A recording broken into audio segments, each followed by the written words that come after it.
The Tragedy of Hamlet, Prince of Denmark, by William Shakespeare. Act 5, Scene 1. A churchyard. Enter 2 clowns with spades, etc. Is she to be buried in Christian burial that wilfully seeks her own salvation? I tell thee she is, so make her grave straight. The crowner hath sat on her and finds it Christian burial. How can that be, unless she drowned herself in her own defense? Why, 'tis found so. It must be se offendendo. It cannot be else. For here lies the point. If I drown myself wittingly, it argues an act, and an act hath 3 branches. It is to act, to do, to perform. Argal, she drowned herself wittingly. Nay, but hear you, goodman Delver. Give me leave. Here lies water. Good. Here stands the man. Good. If the man go to this water and drown himself, it is, will he, nil he. He goes. Mark you that. But if the water come to him and drown him, he drowns not himself. Argal, he that is not guilty of his own death shortens not his own life. But is this law? Ay, marry ist, crowner's quest law. Will you have the truth on't? If this had not been a gentlewoman, she should have been buried out of Christian burial. Why, there thou sayest, and that more pity that great folk should have countenance in this world to drown or hang themselves, more than they're even Christian. Come, my spade, there is no ancient gentleman but gardeners, ditchers, and grave-makers. They hold up Adam's profession. Was he a gentleman? He was the first that ever bore arms. Why, he had none. What? Art a heathen? How dost thou understand the Scripture? The Scripture says, Adam digged. Could he dig without arms? If you answerest me not to the purpose, confess thyself. Go to. What is he that builds stronger than either the mason, the shipwright, or the carpenter? A gallows maker, for that frame outlives 1,000 tenants. I like thy wit well, in good faith. The gallows does well, but how does it well? It does well to those that do in. Now thou dost ill to say the gallows is built stronger than the church. Argal, the gallows may do well to thee. Toot, come again. Who builds stronger than a mason, a shipwright, or a carpenter? Ay, tell me that, eunuch. Marry, now I can tell. Toot. Mass, I cannot tell.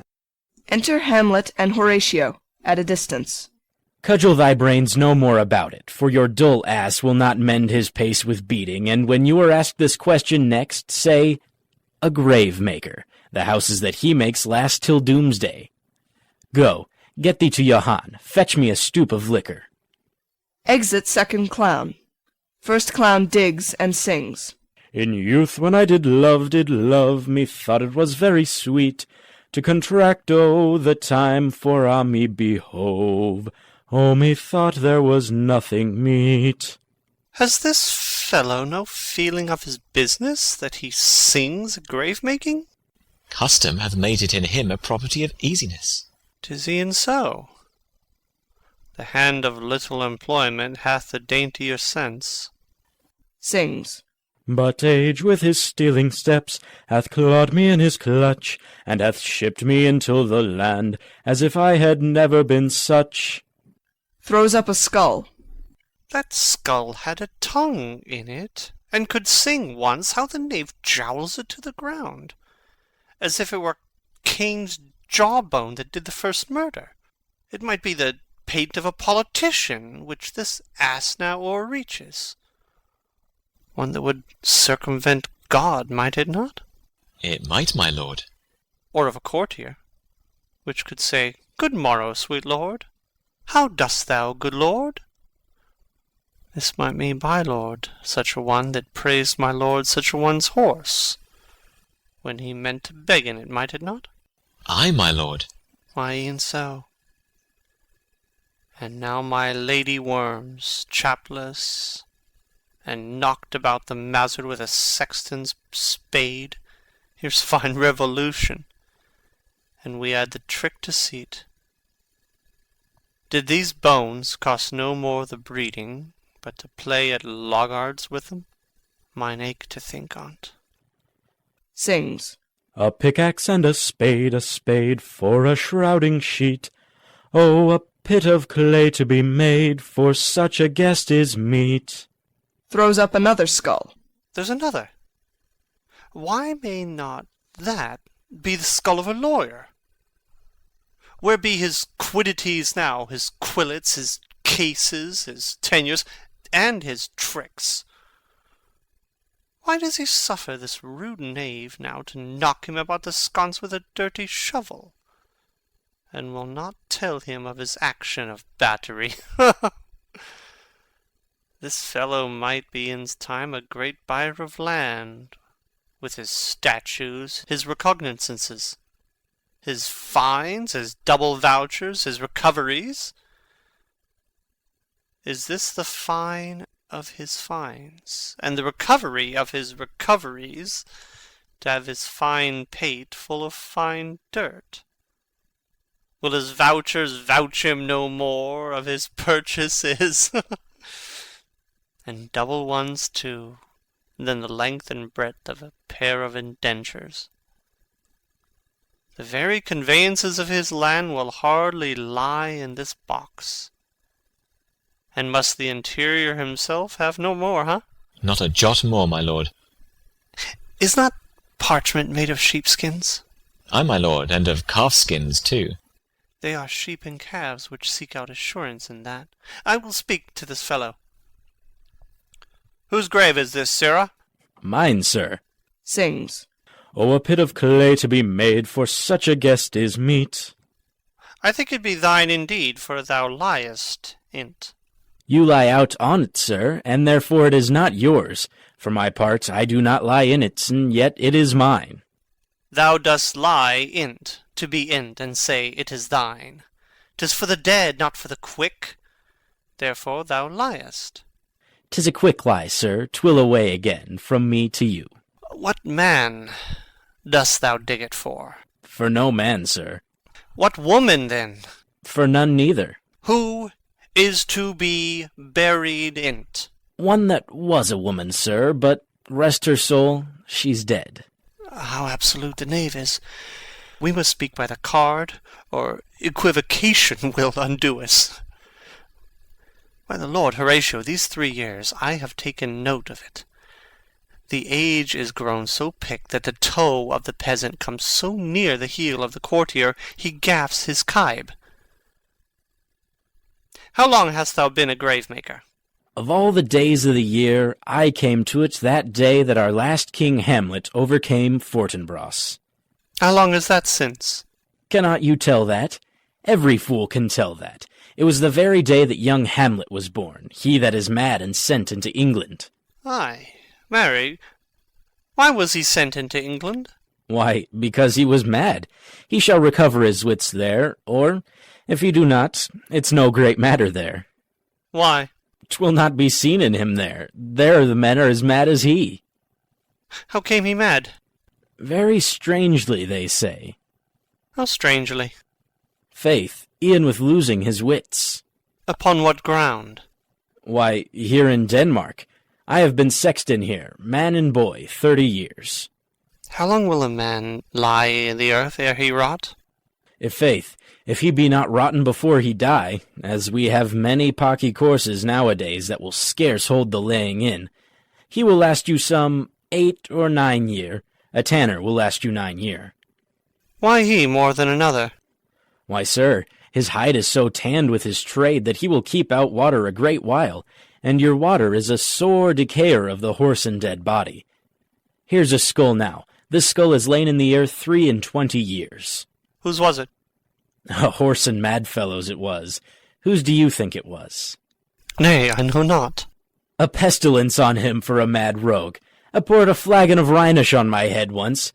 This same skull, sir, was Yorick's skull, the king's jester. This? In that. Let me see. Takes the skull. Oh, alas, poor Yorick. I knew him, Horatio, a fellow of infinite jest, of most excellent fancy. He hath borne me on his back 1,000 times. And now? How abhorred in my imagination it is, my gorge rims at it. He hung those lips, I have kissed I know not how oft. Where be your jibes now, your gambols, your songs, your flashes of merriment that were wont to set the table on a roar? Not one now, to mock your own grinning, quite chapfallen. Now, get you to my lady's chamber, and tell her, let her paint an inch thick to this favour she must come. Make her laugh at that.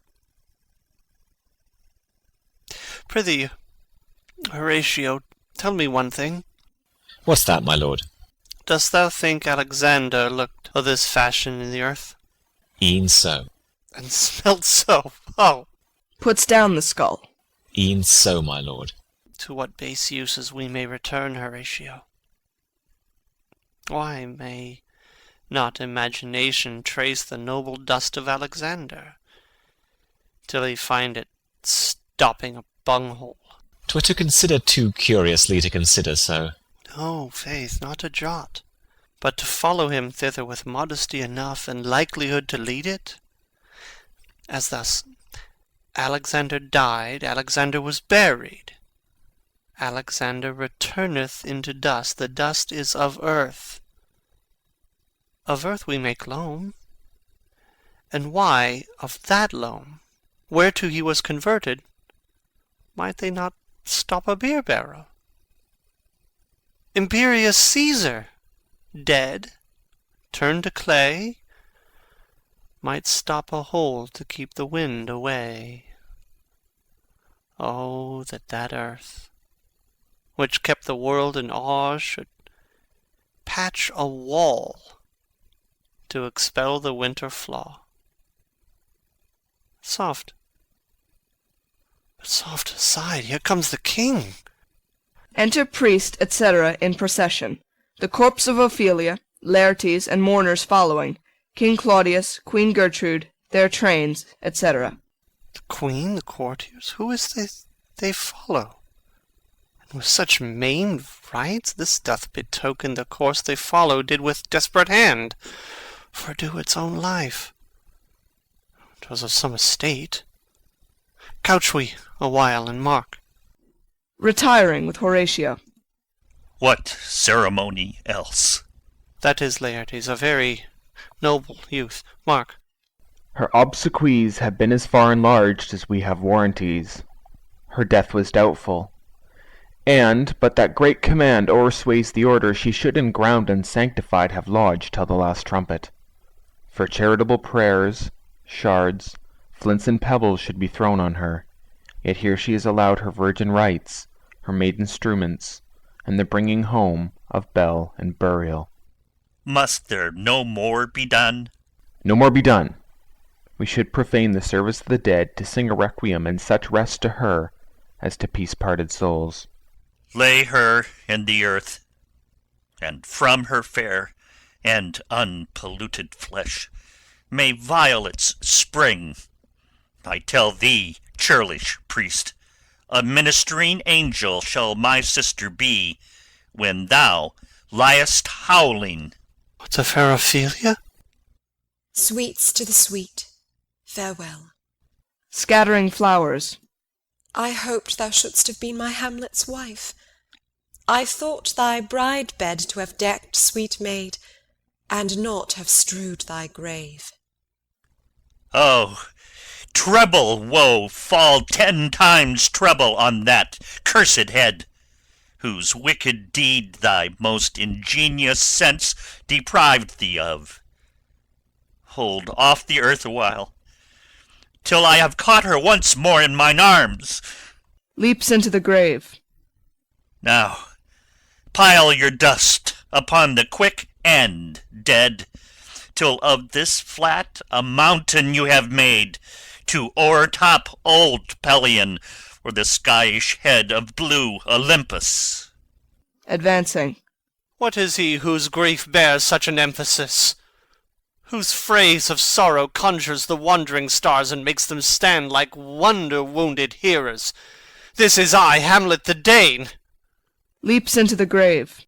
The devil take thy soul. Grappling with him. Thou prayest not well, I prithee. Take thy fingers from my throat. For though I am not splentive and rash, yet I have something in me dangerous, which let thy wiseness fear. Hold off thy hand. Pluck them asunder. Hamlet! Hamlet! Gentlemen! Good my lord, be quiet. The attendants part them, and they come out of the grave. Why, I will fight with him upon this theme until my eyelids will no longer wag. Oh, my son, what theme? I loved Ophelia. 40,000 brothers could not, with all their quantity of love, make up my sum. What wilt thou do for her? Oh, he is mad, Laertes. For love of God, forbear him. Swoons! Show me what thou do.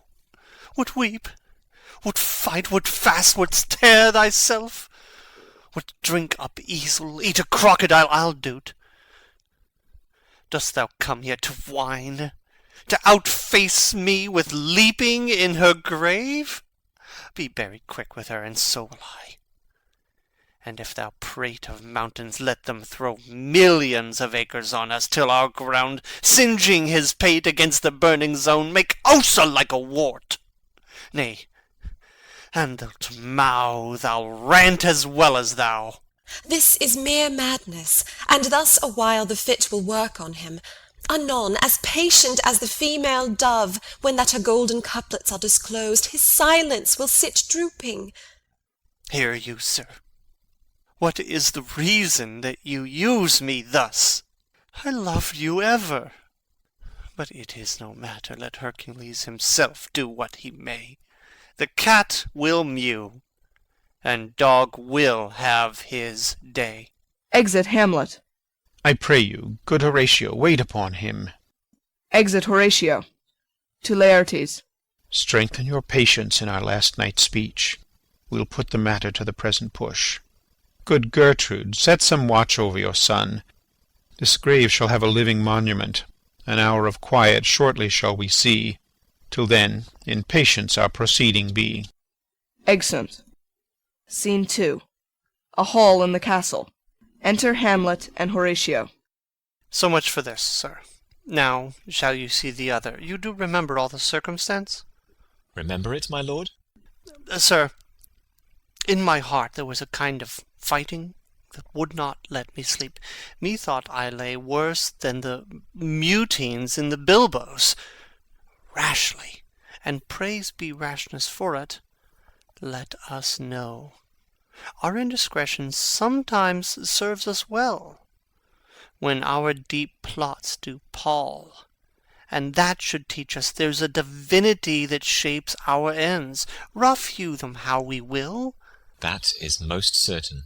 Up from my cabin, my sea-gown scarfed about me, in the dark groped I to find out them, had my desire, fingered their packet, and in fine withdrew to mine own room again, making so bold, my fears forgetting manners, to unseal their grand commission, where I found Horatio of royal knavery, an exact command, larded with many several sorts of reasons, importing Denmark's health, and England's too, with, such bugs and goblins in my life, that on the supervise no leisure bated, no, not to stay the grinding of the axe, my head should be struck off.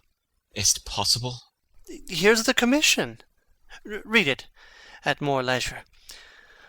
But wilt thou hear me how I did proceed? I beseech you. Being thus benetted round with villainies, ere I could make a prologue to my brains, they had begun the play. I sat me down, devised a new commission, wrote it fair.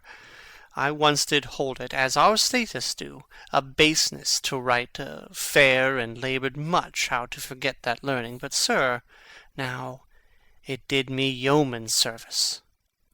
Wilt thou know the effect of what I wrote? Ay, my good lord. An earnest conjuration from the king, as England was his faithful tributary, as love between them like the palm might flourish, as peace should stiff her wheaten garland wear, and stand a comma atween their amities, and many such like asses of great charge, that on the view and knowing of these contents, without abatement further, more or less, he should the bearers put to sudden death, no shriving time allowed. How is this sealed? Why, even in that was heaven ordinant. I had my father's signet in my purse, which was the model of that Danish seal. Folded the writ up in form of the other, scribed it, gave it the impression, placed it safely, the changeling never known. Now, the next day was our sea fight, and what to this was sequenced, thou knowst already. So Guildenstern and Rosencrantz go to it. Ay, man, they did make love to this employment. They are not near my conscience. Their defeat does by their own insinuation grow. 'Tis dangerous when the baser nature comes between the pass and fell incensed points of mighty opposites. Why, what a king is this? Does it not, thinks thee, stand me now upon? He that hath killed my king and whored my mother, popped in between the election and my hopes, thrown out his angle for my proper life, and with such cozenage, is not the perfect conscience to quit him with this arm? And is not to be damned to let this canker of our nature come in further evil? It must be shortly known to him from England what is the issue of the business there. It will be short. The interim is mine, and a man's life no more than to say one. But I am very sorry, good Horatio, that to Laertes I forgot myself. For by the image of my cause I see the portraiture of his. I'll court his favours, but sure the bravery of his grief did put me into a towering passion. Peace! Who comes here? Enter Osric. Your lordship is right welcome back to Denmark. I humbly thank you, sir. Dost know this wanderfly? No, my good lord. Thy state is the more gracious, for 'tis a vice to know him. He hath much land and fertile. Let a beast be lord of beasts, and his crib shall stand at the king's mess. 'Tis a show, but, as I say, spacious in the possession of dirt. Sweet lord, if your lordship were at leisure, I should impart a thing to you from his majesty. I will receive it, sir, with all diligence of spirit. Put your bonnet to his right use, 'tis for the head. I thank your lordship. It is very hot. No, believe me, 'tis very cold, the wind is northerly. It is indifferent cold, my lord, indeed. But yet methinks it is very sultry and hot for my complexion. Exceedingly, my lord. It is very sultry, as it were. I cannot tell how.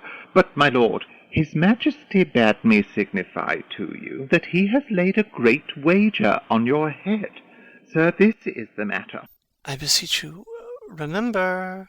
Hamlet moves him to put on his hat. Nay, good my lord, for mine ease, in good faith.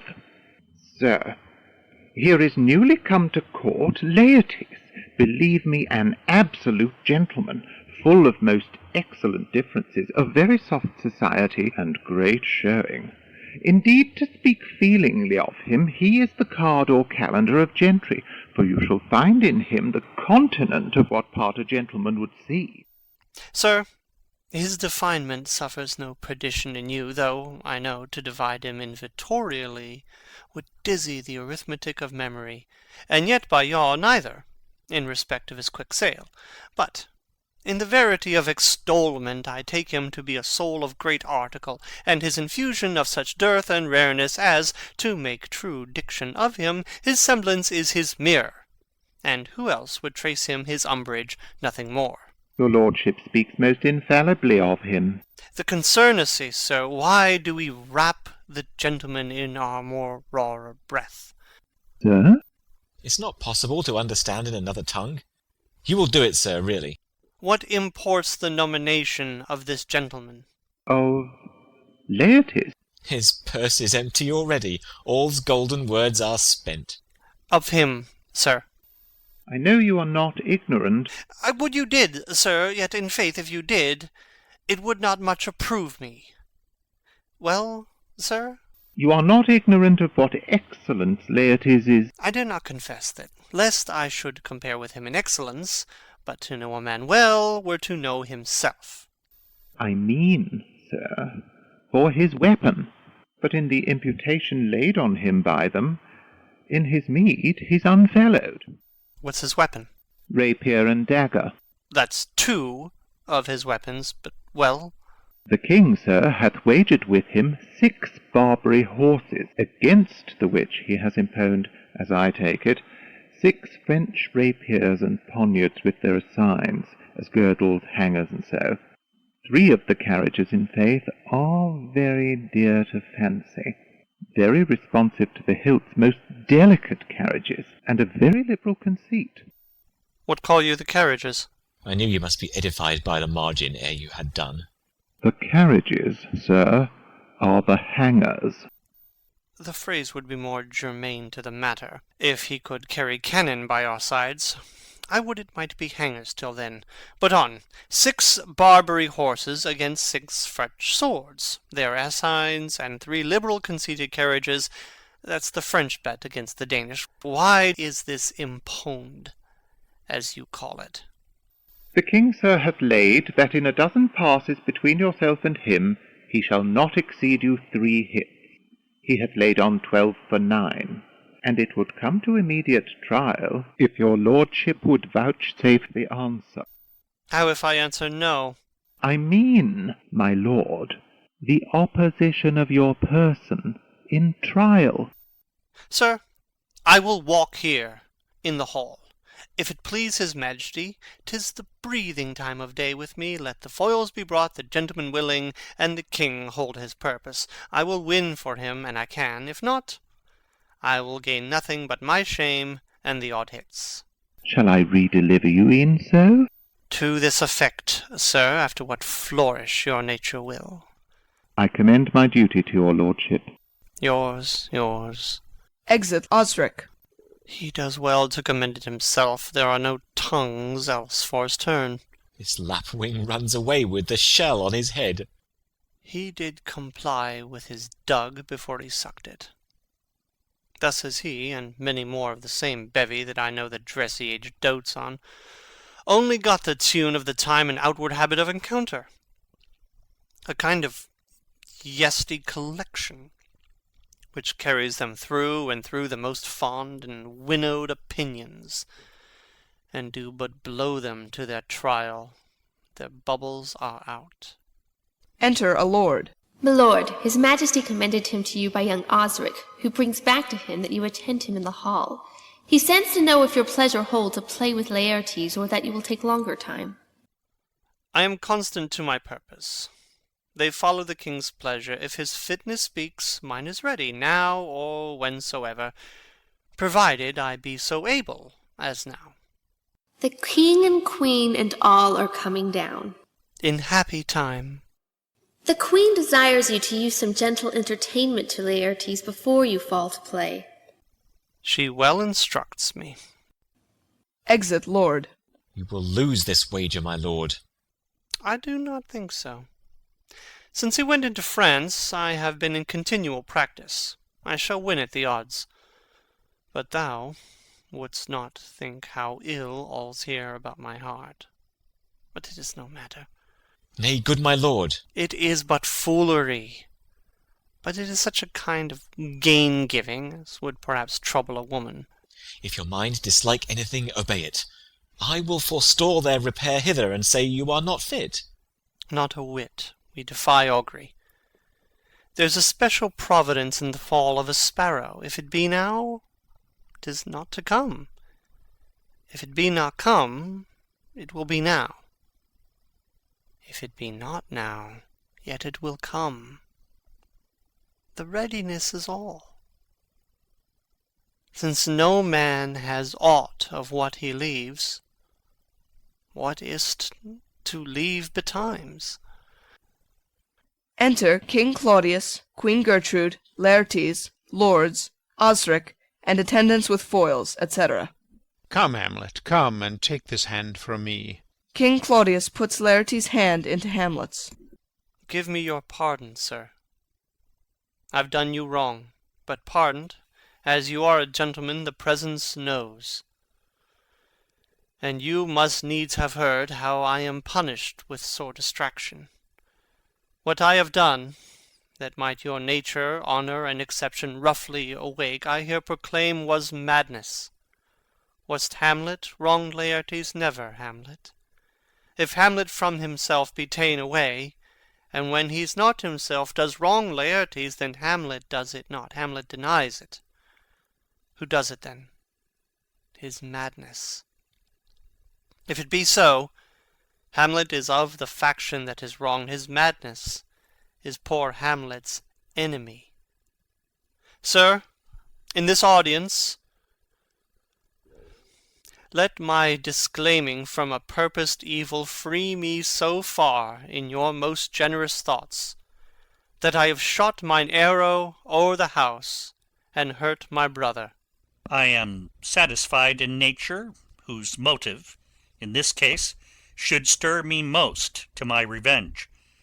But in my terms of honour I stand aloof, and will no reconcilement, till by some elder masters of known honour I have a voice and precedent of peace, to keep my name ungored. But till that time I do receive your offered love like love, and will not wrong it. I embrace it freely, and will this brother's wager frankly play. Give us the foils. Come on. Come, one for me. I'll be your foil, Laertes. In mine ignorance your skill shall, like a star in the darkest night, stick fiery off indeed. You mock me, sir. No, by this hand. Give them the foils, young Osric. Cousin Hamlet, you know the wager. Very well, my lord. Your grace hath laid the odds o' the weaker side. I do not fear it. I have seen you both.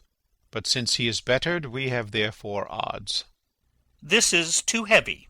Let me see another. Slikes me well. These foils have all a length. Ay, my good lord.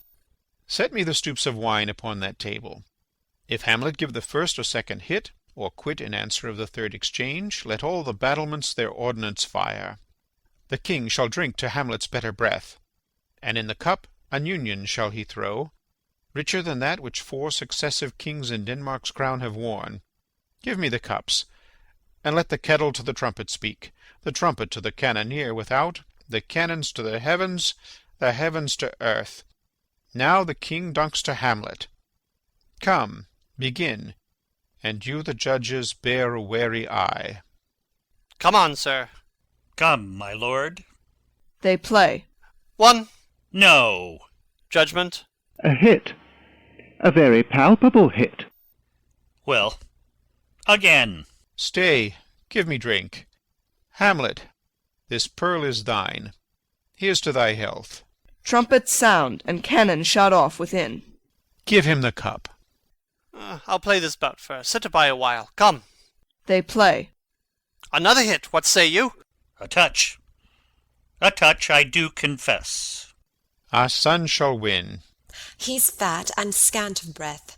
Here, Hamlet, take my napkin, rub thy brows. The queen carouses to thy fortune, Hamlet. Good madam. Gertrude, do not drink. I will, my lord. I pray you pardon me. Aside. It is the poisoned cup. It is too late. I dare not drink yet, madam. By and by. Come, let me wipe thy face. My lord, I'll hit him now. I do not think't. Aside. And yet 'Tis almost against my conscience. Come, for the third. Laertes, you do but dally. I pray you pass with your best violence. I am afeard you make a wanton of me. Say you so? Come, on. They play. Nothing neither way. Have at you, now! Laertes wounds Hamlet. Then in scuffling they change rapiers, and Hamlet wounds Laertes. Part them, they are incensed. Nay, come again. Queen Gertrude falls. Look to the queen there, ho! They bleed on both sides. How is't, my lord? How is't, Laertes? Why, as a woodcock to mine own springe, Osric, I am justly killed with mine own treachery. How does the queen? She swoons to see them bleed. No, no. The drink, the drink. Oh, my dear Hamlet. The drink, the drink. I am poisoned. Dies. Oh, villainy! Oh! Let the door be locked! Treachery! Seek it out! It is here. Hamlet, thou art slain. No medicine in the world can do thee good. In thee there is not half an hour of life. The treacherous instrument is in thy hand, unbaited and envenomed. Foul practice has turned itself on me. Lo, here I lie, never to rise again. Thy mother's poisoned. I can no more. The king's to blame. The point? Envenomed too? Then venom to thy work! Stabs King Claudius. Treason! Treason! Treason! Oh, yet defend me, friends, I am but hurt. Here, thou incestuous, murderous, damned Dane, drink off this potion. Is thy union here? Follow my mother. King Claudius dies. He is justly served. It is a poison tempered by himself. Exchange forgiveness with me, noble Hamlet. Mine and my father's death come not upon thee, nor thine on me. Dies. Heaven make thee free of it. Oh, I follow thee. I am dead, Horatio. Oh, wretched queen, adieu. You that look pale and tremble at this chance, that are but mutes or audience to this act, had I but time. Oh, as this fell Sergeant Death is strict in his arrest. Oh, I could tell you. I'd let it be. Horatio, I'm dead. Thou liv'st. Report me and my cause aright to the unsatisfied. Never believe it. I am more an antique Roman than a Dane. Here's yet some liquor left. As thou art man, give me the cup. Let go, by heaven, I'll have it. Oh, good Horatio, what a wounded name. Things standing thus unknown shall live behind me. If thou didst ever hold me in thy heart, absent thee from felicity a while, and in this harsh world draw thy breath in pain to tell my story. March afar off, and shot within. What warlike noise is this? Young Fortinbras, with conquest come from Poland, to the ambassadors of England gives this warlike volley. Oh, I die, Horatio. This potent poison quite outgrows my spirit.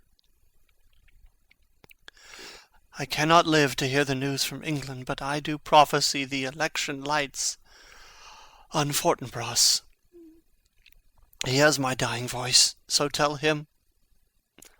With the occurrence, more and less, which have solicited, the rest is silence. Dies. Now cracks a noble heart. Good night, sweet prince, and flights of angels sing thee to thy rest. Why does the drum come hither? March within. Enter Fortinbras, the English ambassadors, and others. Where is this sight? What is it you would see?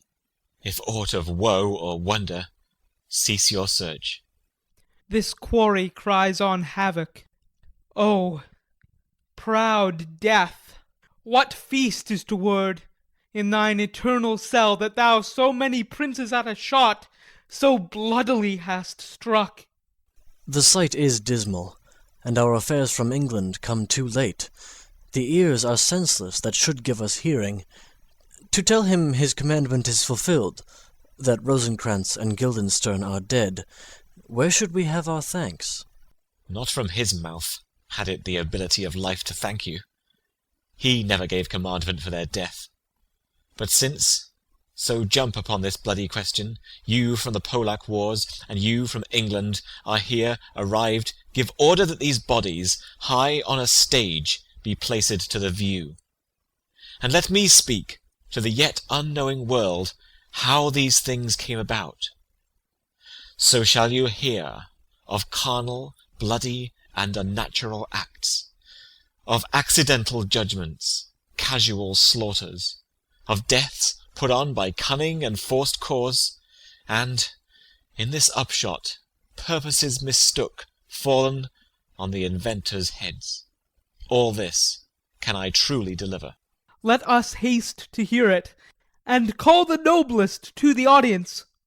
For me, with sorrow I embrace my fortune. I have some rights of memory in this kingdom, which now to claim my vantage doth invite me. Of that I shall have also cause to speak, and from his mouth whose voice will draw on more. But let this same be presently performed, even while men's minds are wild, lest more mischance on plots and errors happen. Let 4 captains bear Hamlet like a soldier to the stage. For he was likely, had he been put on, to have proved most royally. And, for his passage, the soldiers' music and the rights of war speak loudly for him. Take up the bodies. Such a sight as this becomes the field, but here shows much amiss. Go, bid the soldiers shoot. A dead march. Exeunt, bearing off the dead bodies, after which a peal of ordnance is shot off. End of Act 5. End of Hamlet by William Shakespeare.